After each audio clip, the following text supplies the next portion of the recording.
で聞こう思とんのかい。かいらしく押しとうわ。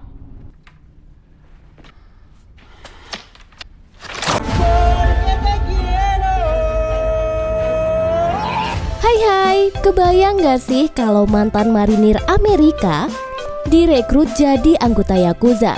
Pasti ngeri banget. Seperti film yang satu ini, The Outsider. Film ini mengambil latar tahun 1954 di sebuah penjara dengan keamanan paling ketat di Osaka. Di antara semua tahanan, terdapat satu sosok yang tahanannya menonjol. Dia adalah Nick Lowell, yang mana dia adalah mantan kapten marinir Amerika Serikat yang ditahan sebagai tahanan perang. Sebagai satu-satunya tahanan asing di penjara itu, Nick Lowell selalu menjadi pusat perhatian. Tatapan dari segenap penjuru selalu mengarah kepadanya. Saat dia mencoba berinteraksi dengan tahanan lain, dia menemukan bahwa sebagian besar dari mereka adalah penjahat kelas kakap dari kelompok Yakuza dan juga anggota dari sindikat kejahatan terorganisir Jepang. Suatu hari, saat sedang sibuk membersihkan lantai, Nick melihat 5 anggota Yakuza berjalan keluar dari ruangan di sebelahnya. Dia curiga dengan gerak-gerik salah satu Yakuza itu. Kemudian dia mencoba mengikutinya dan ternyata seorang anggota Yakuza itu mencoba mengakhiri hidupnya sendiri. Kejadian ini membuat Nick langsung panik. Dia berteriak meminta pertolongan kepada penjaga penjara dan berusaha menyelamatkan Yakuza itu.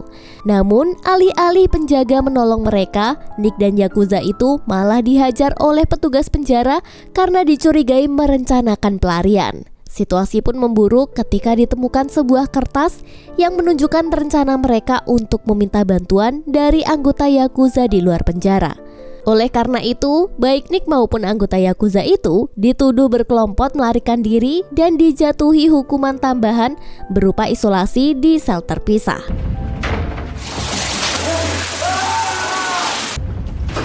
Setelah beberapa hari disiksa di sel isolasi, Nick dan anggota Yakuza itu akhirnya ditaruh di sel yang sama. Di sini mereka mulai berbicara satu sama lain dan perlahan-lahan menjadi sahabat. Anggota Yakuza ini bernama Kiyoshi, yang ternyata dia adalah salah satu pemimpin klan terbesar di Osaka, yaitu klan Shiromatsu. Dalam percakapan mereka, Kiyoshi kemudian meminta bantuan Nick untuk merencanakan pelarian dari penjara. Rencananya adalah melukai dirinya sendiri dengan harapan dirawat di rumah sakit, sehingga dia pun bisa memberitahu anggotanya untuk membantunya kabur. Kiyoshi juga meminta Nick untuk melindunginya sampai bala bantuan datang. Sebagai imbalannya, Kiyoshi berjanji bahwa dia akan membantu Nick mendapatkan kebebasan setelah rencana mereka berhasil. Nick akhirnya setuju untuk membantu Kiyoshi dan mereka pun mulai melangsungkan rencana mereka, yaitu mereka menggunakan potongan logam yang telah mereka asah menjadi tajam di lantai sel, dan Kiyoshi pun mulai melukai dirinya sendiri. Sementara Kiyoshi berjuang menahan pendarahan, Nick berteriak memanggil petugas penjara untuk segera memberikan bantuan. Setelah rencana Kiyoshi berhasil, Nick berharap bahwa Kiyoshi akan memenuhi janjinya, yaitu membantu Nick keluar dari penjara. Keinginannya menjadi kenyataan, dan Nick berhasil memperoleh kebebasannya dan membuatnya mempunyai tampilan yang berbeda. Saat dia keluar dari penjara, dia disambut oleh anggota klan Shiromatsu, yaitu pengikut setia Kiyoshi yang ditugaskan untuk menjemput Nick. Dia pun akhirnya dibawa ke markas besar klan itu. Setibanya di markas Shiromatsu, Nick duduk bersama hampir semua anggota klan. Dia hanya bisa terdiam dan menatap sekeliling karena mendapatkan tatapan tajam dari setiap orang yang ada di sana. Hingga akhirnya datanglah Orochi. Dia adalah seorang pemimpin klan yang mengucapkan terima kasih atas apa yang telah Nick lakukan demi menyelamatkan Kiyoshi di penjara. Dengan pertimbangan dan rekomendasi dari Kiyoshi, Orochi pun menawarkan Nick pekerjaan paruh waktu serta kesempatan untuk bergabung dengan mereka. Dan sebagai bagian dari uji coba, Orochi meminta Nick menyelesaikan masalah bisnis Shiromatsu dengan orang Amerika yang ada di wilayahnya. Dan tanpa ragu, Nick pun menyetujui permintaan itu tanpa banyak bicara. Setelah pertemuan itu, Nick menunggu perintah dan instruksi selanjutnya. Kemudian, dia pergi ke sebuah bar milik klan Shiromatsu. Saat itu, Nick bertemu dengan seorang wanita bernama Miyu. Miu ini adalah adik dari Kiyoshi, yaitu seorang wanita imut dan cantik yang berhasil merayu Nick saat menawarkan segelas bir kepadanya. Nick pun terpesona dengan pesona Miu dan pertemuan ini pun menjadi awal dari hubungan mereka di masa mendatang.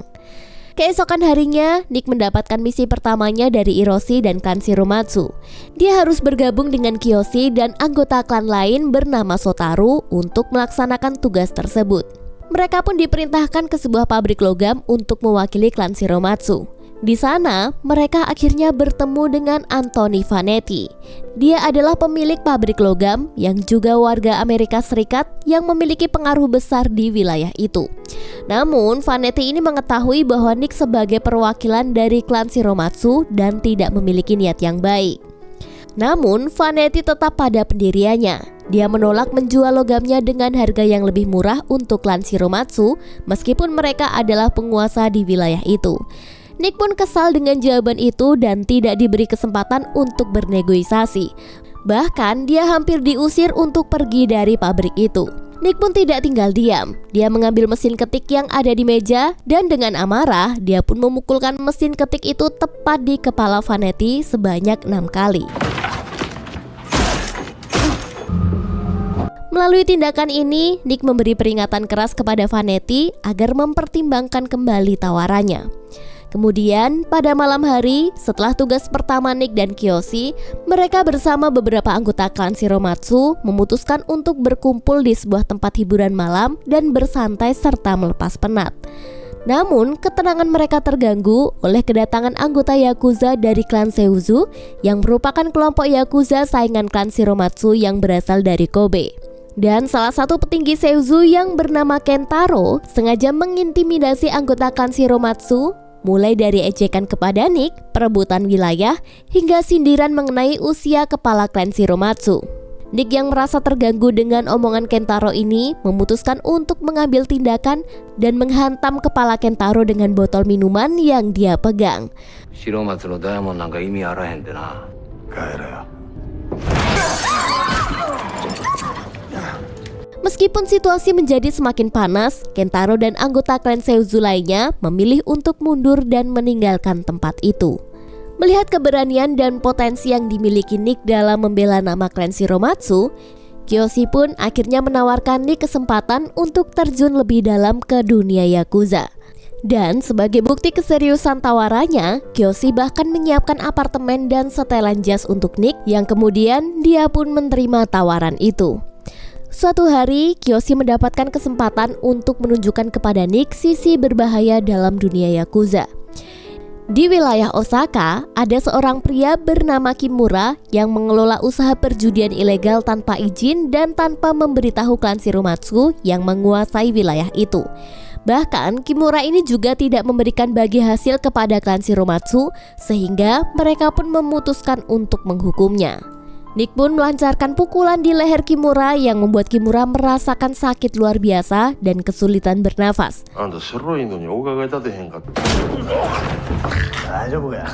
Sementara itu, Kiyoshi mengakhiri hidup Kimura dengan 10 tusukan di lehernya secara bertubi-tubi. Dengan membawa uang hasil perjudian, Nick dan Kiyoshi pun kemudian pergi ke bar milik klan Shiromatsu. Namun setibanya di bar, Kiyoshi pun mendapati adiknya Miu tampaknya mabuk dan bersikap tidak terkendali. Khawatir akan kemungkinan masalah yang bisa muncul dengan kelompok Yakuza Seizu, Kiyoshi pun meminta Nick untuk mengantarkan Miu pulang. Di tengah perjalanan pulang ini, tampaknya ada ketertarikan yang semakin kuat antara Nick dan Miu yang berujung pada keduanya pun menghabiskan waktu dengan bermalam bersama. Thank you for taking me home. You wanna come inside? Yes. Keesokan harinya, Kiyoshi memberikan misi beresiko tinggi kepada Nick. Dia harus membeli sejumlah senjata milik tentara Amerika yang akan dikirim kembali ke negara asal mereka. Informasi ini didapat Kiyoshi dan temannya Orochi.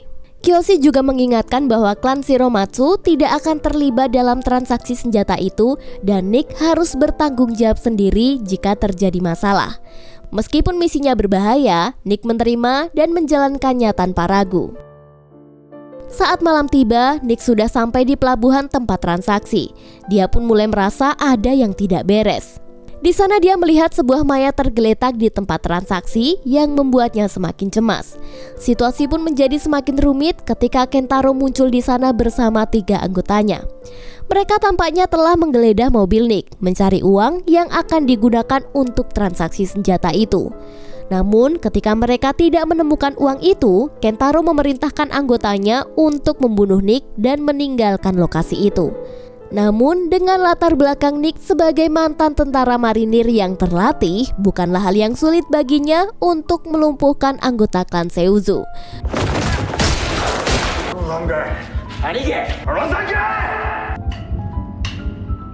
Bahkan Nick berhasil menembak 2 orang hingga tewas dan membiarkan 2 anggota lainnya tetap hidup.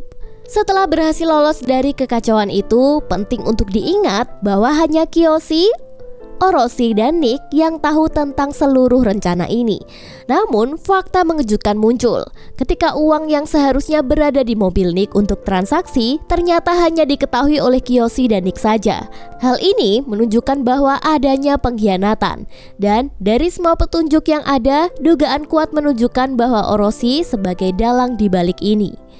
Kejadian malam itu mendatangkan amarah besar dari bos klan Shiromatsu yang bernama Akihiro, terutama atas kematian 2 anggotanya. Merasa bertanggung jawab atas kekacauan itu, Kiyoshi dan Nick memutuskan untuk melakukan Yubitsume, yaitu sebuah ritual tradisional Jepang yang melibatkan pemotongan ujung jari sebagai bentuk penyesalan dan permintaan maaf. Pertama-tama, Nick merelakan ujung jari kelingking dan ujung jari manisnya. Sementara Kiyoshi mengikuti ritual itu dengan juga memotong ujung jari kelingkingnya.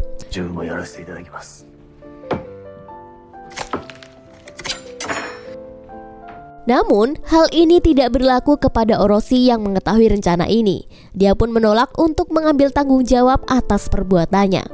Setelah ritual Yubitsume, mereka mengirimkan potongan jari mereka kepada bos besar klan Seizu, yaitu Hiromitsu, sebagai bentuk permintaan maafnya. Setelah semua ini selesai, mereka pun memutuskan untuk mengakhiri keributan ini dan melanjutkan kehidupan mereka masing-masing. Tetapi Akihiro masih merasa ada orang yang terlibat secara mendalam dalam insiden pelabuhan itu. Dia pun membicarakan kecurigaannya dengan Nick saat mereka merayakan upacara pengangkatan anggota baru di klan Shiromatsu. Dengan dedikasi dan kejujuran yang ditunjukkan Nick, dia pun diberikan kehormatan menjadi bagian dari klan Shiromatsu.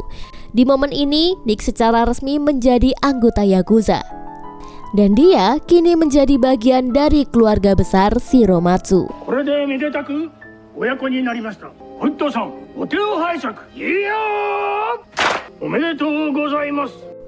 Pada malam pesta, Kiyoshi yang menerima informasi dari Orochi tentang hubungan antara Nick dan adiknya dengan tegas menentang hubungan mereka.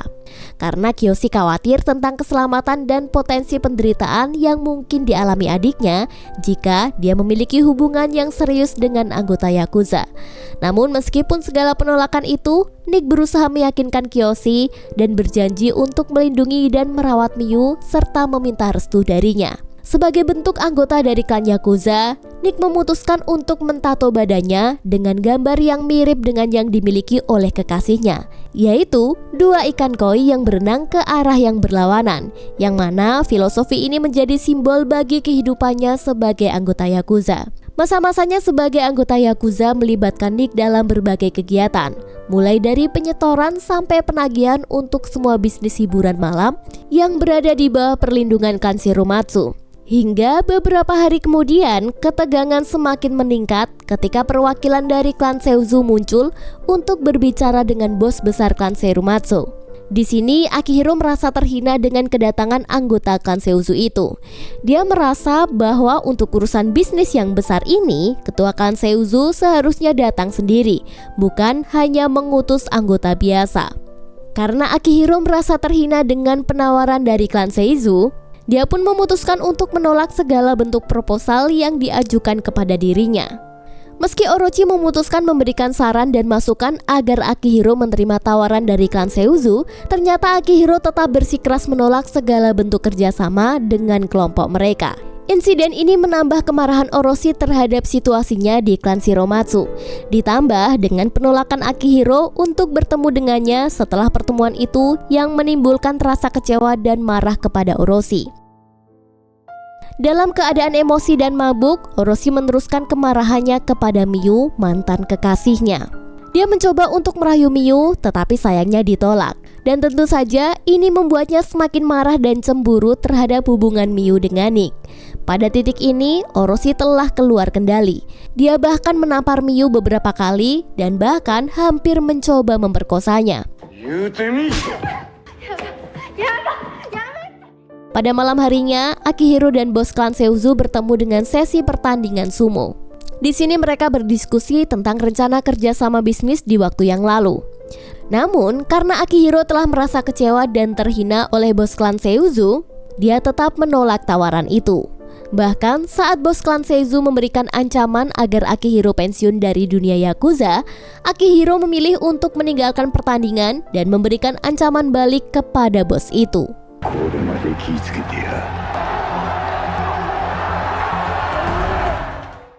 Saat dalam perjalanan pulang, Nick bertemu dengan Paulie Bowers, yaitu mantan rekan kerjanya dari masa dinas militer beberapa tahun yang lalu. Paulie terkejut mengetahui bahwa Nick masih hidup dan sempat menyampaikan bahwa Nick ini bisa menghadapi sidang militer jika negara mereka mengetahui keberadaannya saat ini. Merasa terancam, Nick pun langsung menyerah dan membunuh Paulie di apartemennya dengan menggunakan pembuka botol minuman. I've got a surprise for you.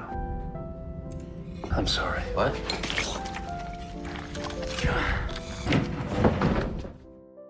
Setelah membunuh Paulie, Nick bergegas menuju rumah Miyu untuk menemuinya. Namun, dia terkejut melihat luka memar di wajah Miyu dan merasa marah terhadap orang yang telah menyakitinya. Nick ingin segera mencari tahu siapa pelakunya, tetapi dihentikan oleh Miyu yang mengungkapkan bahwa dia sedang hamil dan mengandung anak Nick. Bahkan di sini, Miyu meminta Nick untuk melupakan kejadian ini dan meninggalkannya. Namun, Nick merasa bertanggung jawab dan ingin menjaga Miyu sesuai janjinya kepada Kiyoshi. Dia lalu mendiskusikan situasi ini dengan Kiyoshi mengenai kehamilan Miyu. Tanpa disangka, Kiyoshi mengambil 2 pedang legendaris samurai dan menyerahkannya kepada Nick.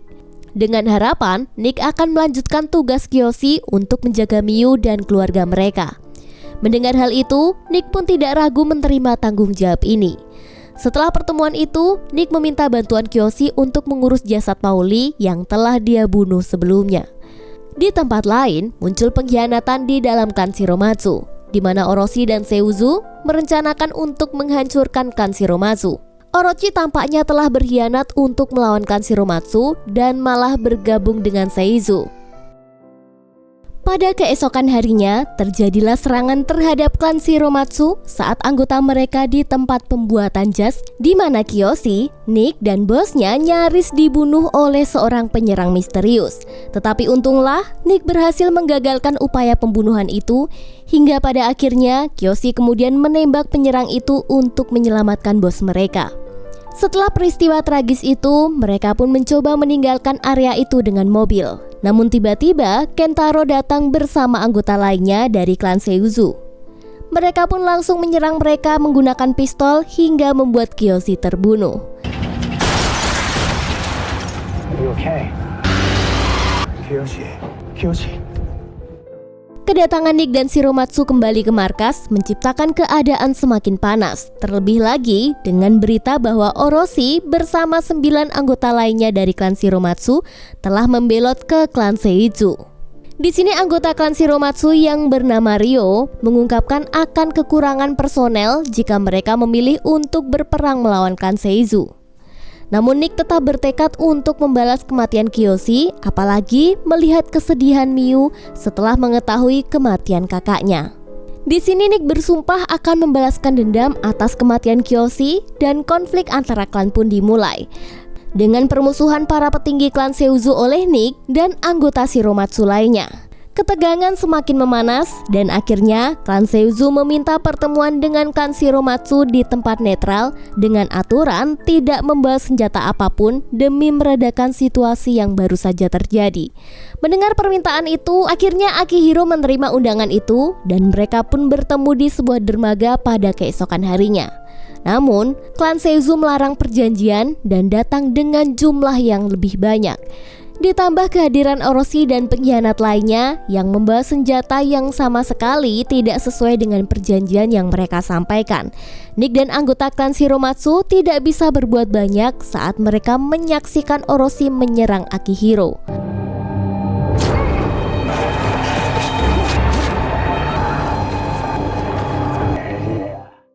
Setelah membunuhnya, Seizu menawarkan kepada anggota Shiromatsu yang selamat untuk bergabung dengan mereka. Tetapi tidak ada satupun dari mereka yang mau mengikuti jejak Orochi sebagai pengkhianat klan. Dengan penuh makian kepada anggota klan Shiromatsu, Orochi memutuskan untuk meninggalkan tempat itu. Namun, anggota klan Shiromatsu yang bernama Takeshi berniat mengejar Orochi untuk membalaskan dendam. Tetapi sebelum sempat melaksanakannya, dia ditembak oleh penembak jitu yang mengintainya. Selain melukai Takeshi, Nick juga terkena tembakan yang membuatnya jatuh tersungkur. Dalam kejadian ini, kekuasaan klan Shiromatsu di Osaka pun runtuh. Semua bisnis hiburan malam dan perjudian yang mereka miliki dihancurkan oleh klan Seizu dengan bantuan polisi setempat. Melihat kegaduhan itu, membuat Nick mencoba mengajak kabur Miyu yang saat itu sedang dijaga ketat oleh anak buah Orochi. Setelah berhasil kabur, Nick meminta bantuan 6 anggota klan Shiromatsu yang tersisa untuk melindungi Miyu. Dan Nick pun langsung menuju ke markas besar Seizu yang berada di kota Kobe. Di markas klan Seizu, Nick membawa katana warisan Kiyoshi dan menantang Orochi untuk duel melawan dirinya. What do you want? Give this warrior a weapon and let him show us how strong and brave. Tetapi di sini, Orochi tidak menganggapnya layak sebagai lawan dan mengusirnya keluar. Namun tanpa banyak bicara, Nick pun langsung menyerang dan berhasil membunuh Orochi dengan memenggal lehernya.